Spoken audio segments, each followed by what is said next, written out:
So I'm Van Ding and I will be your dictator this morning. It's my great pleasure to chair session 5 on urban and rural, and we will have two speakers, Phil Clark and Jeanette Mystery, who will be online. Unfortunately, he didn't get the visa. And so let me introduce Phil. Phil is a professor of international politics at SOSA University of London. He specializes in conflict and post-conflict issues in Rwanda, Uganda, the Democratic Republic of Congo, and Burundi. And his forthcoming monograph focuses on post-genocide illiberal welfare in Rwanda. The book draws on his 20 years of field work in the country, including 5 months at the height of the COVID pandemic. And he holds a Doctor of Philosophy in Politics from the University of Oxford. And so Phil will talk about reconfiguring urban, rural, and state-society relations, social and political impacts of COVID-19 in the context of illiberal welfare in Rwanda. It's your floor. Good morning. Good to see everybody here this morning. I don't have a PowerPoint. I'm told that probably means I have no power and no point, so I hope that is not the case. I'm going to talk today about the Rwandan case study. I've been doing field research every year in Rwanda for the last 20 years. I'm a political scientist, so that's the angle that I take on the COVID issues that we're talking about in this conference. I tend to focus on justice and reconciliation issues in Central Africa, but in the last sort of 6 or 7 years, I've been focusing more on questions of welfare and socioeconomic inequality in the country. And it's part of a book project that I'm finishing at the moment, and I'm really under pressure this morning because I've got my editor, Stephanie, in the room, who's been waiting for this book manuscript very patiently for the last few years. It's going to be on your desk in a few months. I can promise you that, Stephanie. What the book looks at, and what I'm going to talk about in relation to COVID today, is this concept of illiberal welfare. And basically what I mean by that is that Rwanda has the most extensive welfare system in sub-Saharan Africa in terms of the percentage of GDP that is spent on social protection, in terms of the breadth of the welfare program across the Rwandan population. But it also takes place in a highly repressive political atmosphere. And the centerpiece of that welfare system is a heavily subsidized program of universal health coverage, and that's directly relevant to how COVID played out and how it was responded to by the Rwandan government. The fieldwork that I'm going to talk about this morning really revolves around 5 months that I spent in Rwanda at the height of COVID at the beginning of 2021. Out of the 5 months that my wife and my 3 children and I were there, we were locked down in Kigali for 2 out of those 5. It also happened about 3 days before we were departing for Rwanda that the UK government had a bit of a diplomatic spat with Rwanda, and they shifted Rwanda onto the red list. One of the consequences of that was that at the end of the 5 months, we then had the joy of spending 10 days in hotel quarantine at the Holiday Inn Express at Heathrow Airport. You can imagine what that was like with 3 small children confined to a room for 10 days. There are 3 issues I want to tackle in this presentation. First, I just want to sketch Rwanda's responses to COVID. What were the measures that the Rwandan state put in place? Secondly, I want to focus on the immediate impact of those measures, especially in terms of urban and rural dynamics. And then thirdly, I want to say something about the broader significance of how Rwanda tackled COVID, particularly in the context of a very repressive post-genocide society. So it's a very particular context, I think, in which we have to understand the long-term impact of what happened in Rwanda during COVID. So let me just give a sketch of the nature of the Rwandan state's responses to COVID. Much of what Rwanda did, I think, maps onto many of the cases that we heard about yesterday. There were very severe lockdown measures, 3 separate periods of complete national lockdown in which people could not leave their compounds, could not leave their houses. Of course, that also meant schools and universities were closed. But in between those 3 periods of lockdown, there were also very general restrictions. So it wasn't as though when the lockdowns were relaxed that everything went back to normal. There continued to be very strict restrictions on people's ability to move and how far you could move away from home. For the best part of 18 months, there was a 6 p.m. curfew in all villages and towns. It was not possible to travel between Kigali, the capital city, and all of the provinces. And if you were found to have been breaking any of these particular guidelines, there were very significant fines. And if you were in Kigali breaking the curfew, you could be confined to the Amahoro Stadium. There was also immense government surveillance. Now, this is something that the Rwandan government is historically quite adept at. They kept an eye on people with drones flying over various suburbs in Kigali. There were regular police and military patrols, and if you were one of the relatively small number of people who tested positive for COVID, the Ministry of Health gave you a wristband or an ankle tag that monitored your movement, so that if you came in within 3 meters of another person, your tag would beep and you would get a phone call from the Ministry of Health wanting to know exactly what you were up to. In the midst of COVID, while there were all of these restrictions in place, the government continued a large-scale program of land expropriations in Kigali. So this is a long-standing program that the government has had of moving typically poor, often informal dwelling people out of strategic areas within the city for the purposes of the construction of big hotels and other sort of tourism infrastructure. That massive movement of people continued all the way through COVID. So you've got huge restrictions on people's mobility, but then you've got the forced mobility of people happening at exactly the same time, making people, of course, very vulnerable, uprooting them from the support structures that otherwise might have sustained them through the pandemic. And we also saw the imprisonment during COVID of some very prominent critics of the government who had criticised the government's responses to COVID. That includes a very good friend of mine, Chris Kayumba, a very prominent Rwandan journalist. He was the chief editor of the only serious opposition newspaper, The Chronicles. He wrote a series of articles criticising the strictness of the government lockdowns. He also made the sort of political mistake in Rwanda of launching an opposition political party during COVID. And the combination of his criticism of the state and his launching of the party meant that he was put in jail and he only got out about 2 months ago. Just a couple of other things about Rwanda's COVID measures before I turn to the impact of all of this.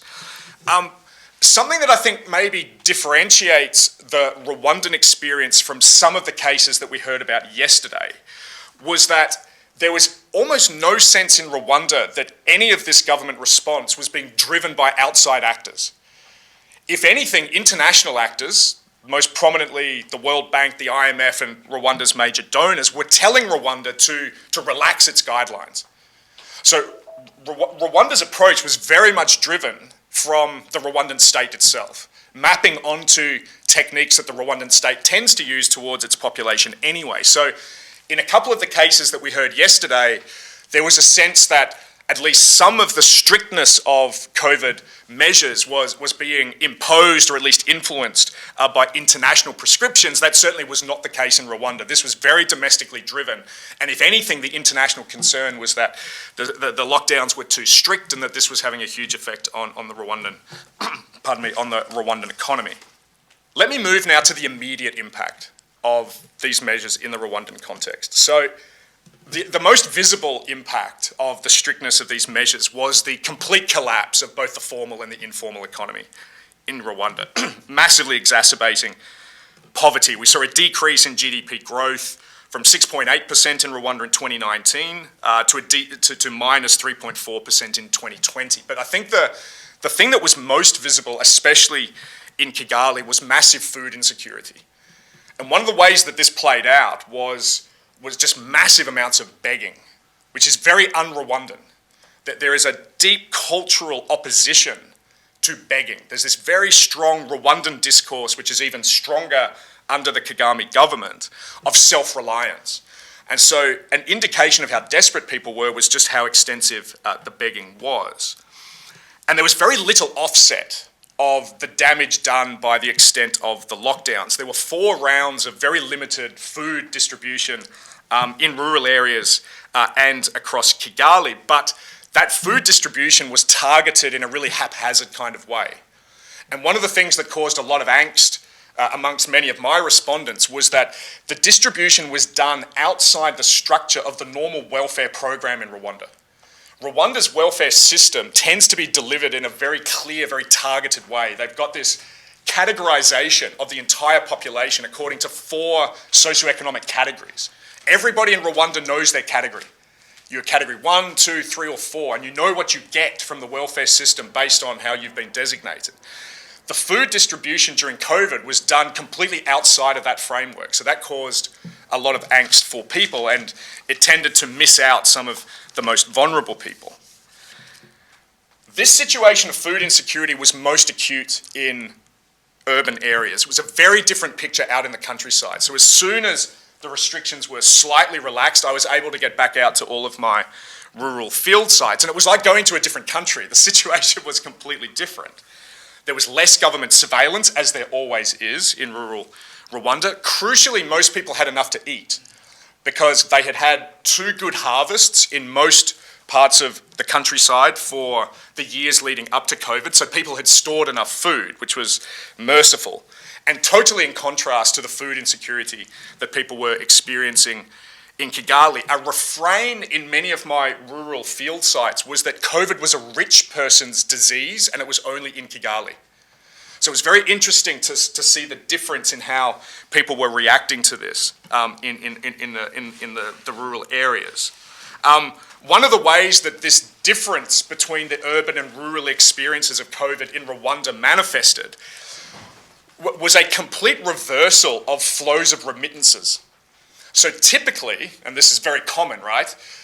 In many of the cases that we're talking about, remittances tend to go from the city back to the village. Well, during COVID in Rwanda, it was completely turned on its head. Because people were broadly doing better in the countryside than their loved ones were in Kigali, people started sending money electronically to their loved ones in the city, and sometimes even found very creative ways to transport food to Kigali around the strictures of the lockdown.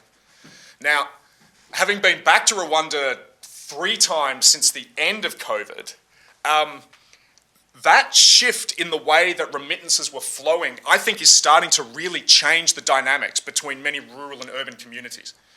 So that it has changed power structures within families, because suddenly those in the countryside are saying to those in the city, we supported you at your time of greatest need.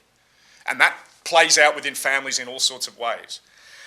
I think it's also put a spotlight for many rural families of just how hard life is in Kigali anyway, at the best of times, especially if you're in the informal economy. This was perhaps something that a lot of my rural respondents had not fully grasped. That yes, you might go off to the city to seek your fame and fortune, but if you get drawn into the informal economy, as most people inevitably do, life is incredibly vulnerable, it's incredibly treacherous. And the pandemic really put a spotlight on that. So there's a whole set of family and sort of intercommunal dynamics in the way that urban-rural relations were changed because of the way that remittances shifted during COVID. Okay. The final thing, I'm skipping over lots of things, but it just means I prepared too much for 15 minutes, right? I want to say something about the broader significance of all of this. So we've got these tough lockdown measures. We've got a population, especially in Kigali, that did it incredibly tough. What does this mean for where Rwanda finds itself? And I think the thing that I'll zero in on here in my last 90 seconds is that I think COVID really shook up what was already a very tenuous post-genocide situation. Rwanda has remained pretty peaceful, pretty stable since the genocide against the Tutsi in 1994. Contrary to many depictions of Rwanda in the British press at the moment, this country's done pretty well. It's exported a huge amount of violence to its neighbours, but within its own territory, it has stabilised the situation. I think it's made massive gains in terms of reconciliation, something I've been working on for a couple of decades. But the way, and I'm sort of generalising here, but the way that that has been possible has been by constant forensic management of conflicts in society that could escalate to something more drastic. So if you go to any village or any community in Kigali, there is a series of weekly community meetings that are designed to resolve local disputes out of a fear that if you don't nip small conflicts in the bud, it can escalate to something more drastic. So there's a kind of recognition that if there isn't this constant management of a post-conflict situation, there could be a return to the kind of violence that Rwanda experienced in 1994. COVID completely obliterated that conflict management structure because it wasn't possible for people to have these weekly meetings. There's been a reliance in Rwanda of face-to-face dialogue and conflict resolution that is a bedrock of the trajectory the country has taken since '94, and COVID denied that. And as a result of that, what I started to see in my research was genocidal type language amongst people, especially in Kigali, that I hadn't heard really since the early 2000s. There was big pressure on people's material well-being and on their relationships, and it was throwing people back. And I'm generalizing here, there are subtleties and nuances that I don't have time to get into, but it was throwing many people back into a kind of thinking and a discourse that the country had not seen in a very long time. And I think what that shows is that Rwanda has managed this situation quite effectively, but it requires constant management. And it only takes a major shock, like COVID, or looking to the future, something like climate change, and a country like Rwanda is going to struggle to keep a lid on many of the dynamics that it's been keeping a lid on for a very long time. So COVID was important in the immediate in terms of the impact that it had on people, but it's got a much longer significance, I think. Changing relationships between people, between urban and rural areas, between the government and the population, but it also, I think, has shaken up a quite fragile post-genocide situation, the vulnerability of which perhaps had not been entirely apparent before COVID. Thank you.